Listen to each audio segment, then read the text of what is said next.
itulah Azriel dengan segala ketakutannya untuk dioperasi. Maka mau tidak mau Ashanti pun membujuk Azriel dengan sebuah perjanjian.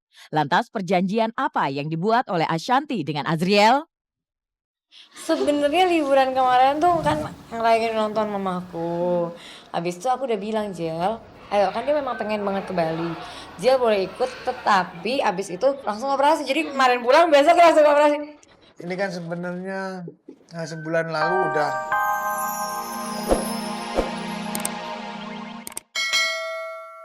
Pihak ini tetap akan bersikukuh dengan pendapatnya masing-masing. Ya, di sini Vicky membuat satu tulisan kronologi yang judulnya Kisah Kronologi Hubungan Asmara. Jadi tadi Kamel ketemu sama dia di satu station, nggak ada karena padahal tuh Kamel pikir dia udah melapor gitu. Nah, ternyata baru tahu bahwasannya hari ini baru melapor dah.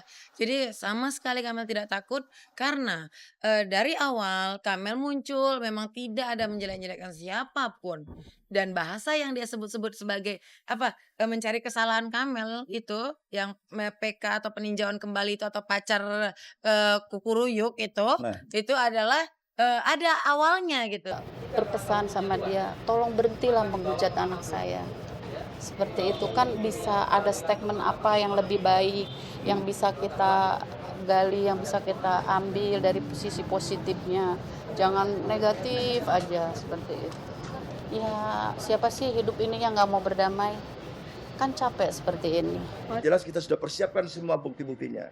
Jadi bukan hanya sekedar pepesan kosong, bukan hanya sekedar kita buat laporan, bukan hanya sekedar untuk menari di atas panggung di atas penderitaan orang lain. Kalau sudah begini kan bukan bicara maaf-memaafkan ya.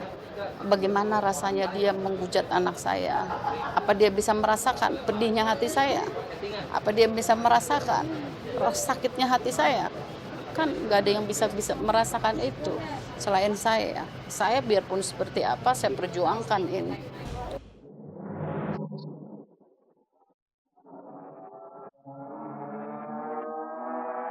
Masalah hukum lainnya tengah membelit mantan pasangan suami istri EL Ritonga dan Dea Mirela. Inilah kisah mantan suami istri yang berujung pada pelaporan kepada pihak yang berwajib. Adalah dugaan penggelapan mobil yang akhirnya menghantarkan EL ke Mapolsekta Bekasi untuk memperkarakan mantan istrinya tersebut. Mobil yang menurut EL awalnya hanya dipinjam Dea tersebut, kini tak tahu rimbanya. EL kian geram ketika mengetahui mobil tersebut telah digadaikan dengan nilai 100 juta rupiah plus bunga senilai 10 juta rupiah. Ya kemarin itu kita buat laporan di Polres Bekasi. Berhubung karena mobil saya tidak tahu di mana rimbanya. Di mana mobil itu sekarang saya tidak tahu. Jadi sudah berapa kali saya tagih juga. Tidak pernah ada solusi. Yang diduga dilakukan oleh DM, sebuah unit mobil plat B1101EL dengan cara yang bersangkutan meminjam kendaraan milik daripada klien kami dan diantar ke rumah tempat om si peminjam, di mana di situ jelas beliau yang memegang kunci dan membawa mobil itu. Berikut berapa hari kemudian dia kasih tahu itu sudah digadaikan kepada orang.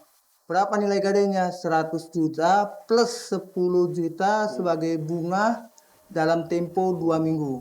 Atas peristiwa tersebutlah kami kemarin melaporkan DM atas tindak pidana penggelapan.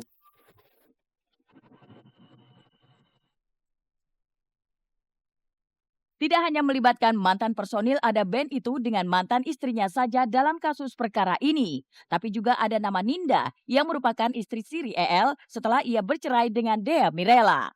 Pasalnya mobil yang kini menjadi sengketa itu rupanya atas nama Ninda. Lantas mengapa mobil yang menurut EL dibeli dengan menggunakan uang peninggalan sang ayahanda justru berkepemilikan atas nama Ninda? Dan benarkah pula jika Dea nekat melakukan hal ini dikarenakan untuk membiayai kehidupan sang putri karena kabarnya EL sudah tak lagi membiayai kehidupannya?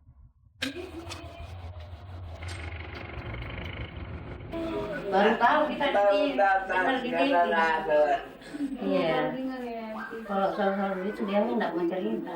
Makanya dia tinggalkan sini gara-gara begitu dia nggak mau Kan papinya sakit, takutnya nanti ini lagi. Begitu. Enggak, saya. Nggak tahu. Enggak, dia Masalah kan itu intern dia berdua aja kan. Antara EL sama Anu ya. Mbak dia pernah kemari nggak? Mungkin selama ini. Selama itu nggak pernah lagi dia. Oh, udah nggak pernah. Menitipkan anaknya mungkin kemarin. Nah, itu saya nggak tahu. Saya orang kerja Mbak. Masalahnya saya pagi sampai malam saya. Karena saya tidak punya KTP Jakarta. Pas pengurusan STNK, karena saya minta plat nomor ini juga yang ada EL-nya gitu, EL-nya belakang. Ini harus ada KTP DKI katanya. Ya saya nggak punya KTP Jakarta. Baru saya pindah ke Medan. Ya pakai nama siapa dulu lah, kata orang showroom gitu. Kan bisa kok. Saya ingat abang-abang saya semua pakai nama itu ada nama karyawan. Nama karyawan juga, terus nama ponakan, terus nama teman.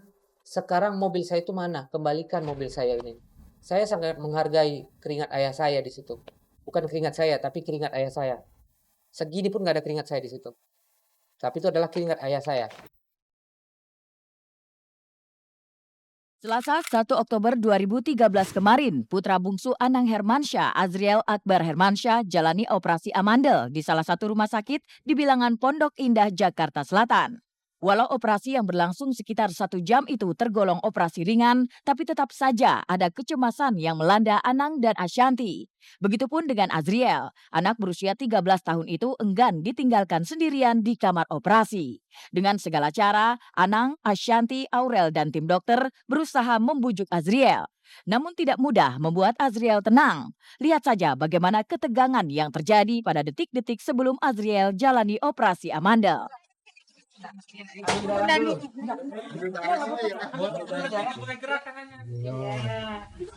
Oke.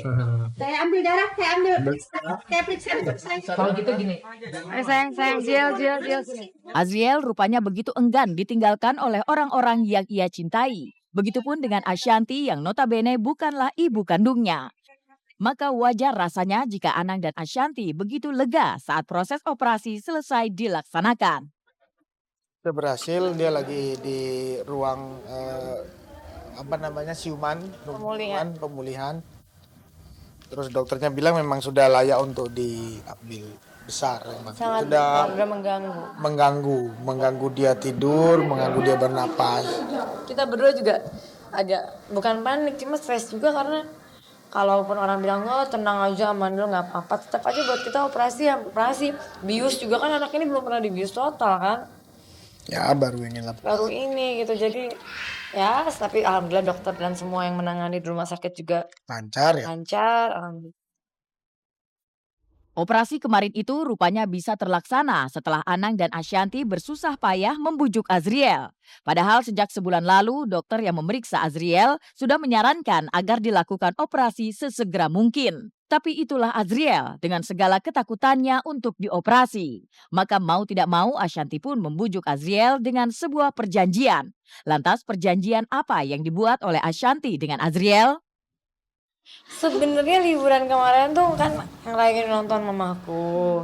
Habis itu aku udah bilang Jel, ayo kan dia memang pengen banget ke Bali. Jel boleh ikut, tetapi abis itu langsung operasi. Jadi kemarin pulang besok langsung operasi.